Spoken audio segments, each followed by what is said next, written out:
بسم اللہ الرحمن الرحیم۔ السلام علیکم ڈیئر ویورز، پیارے سامعین، یہ ایک سوداگر کی کہانی ہے جس کی 400 دینار سے بری ہوئی تیلی گم ہو گئی تھی۔ اس نے منادی کروا دی کہ جس شخص کو اس کی تیلی ملے اور وہ اس تک لے آئے تو اسے 200 دینار انعام دیا جائے گا۔ اتفاقاً یہ تیلی ایک غریب شخص کو مل گئی اور وہ اسے لے کر مالک کے پاس انعام کی امید میں پہنچ گیا، لیکن سوداگر نے جب اپنی گمشدہ تیلی کو پایا تو اس کے دل میں 200 دینار کے خسارے کا خیال آ گیا۔ وہ بدنیت ہو گیا تھا اور اسے ایک بہانہ سوچا۔ سوداگر اس غریب آدمی سے کہنے لگا، اس تیلی میں نہایت قیمتی موتی بھی تھے، کیا وہ بھی اس کے اندر ہیں؟ وہ آدمی بڑا گھبرایا اور سمجھ گیا کہ یہ اب دھوکہ کر رہا ہے اور انعام نہ دینے کے لیے جھوٹ بولنے لگا ہے۔ اب ان دونوں میں جھگڑا شروع ہو گیا۔ آخر یہ دونوں لڑتے ہوئے فیصلے کے لیے قاضی کے پاس پہنچے۔ قاضی نے اس غریب آدمی سے موتیوں کے بارے میں پوچھا تو وہ قسم کھا کر کہنے لگا کہ تیلی میں اسے دیناروں کے سوا اور کوئی چیز نہیں ملی۔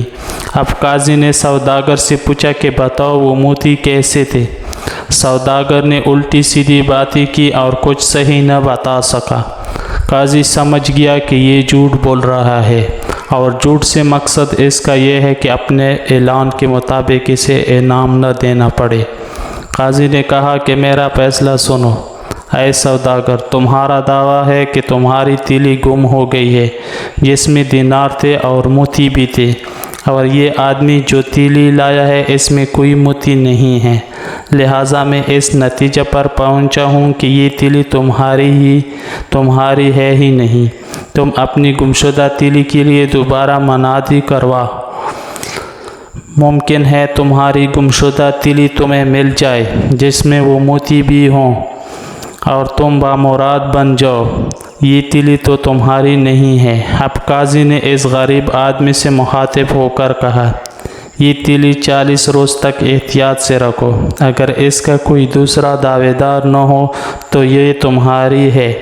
قاضی کا فیصلہ سن کر سوداگر کا دل بجھ گیا، مگر وہ کیا کر سکتا تھا؟ دل میں آئے کورٹ نے اسے یہ دین دکھایا تھا۔ وہ بری طرح پچھتایا اور وہ غریب شخص خوشی خوشی 400 دیناروں والی تیلی لے کر اپنے گھر کو روانہ ہو گیا۔ اسے یقین تھا کہ اس کا کوئی دعوے دار نہیں آئے گا اور اب وہی اس رقم کا مالک ہے۔ والسلام۔ آپ کیا سبق حاصل کرتے ہیں کمنٹ میں ضرور لکھیں۔ والسلام۔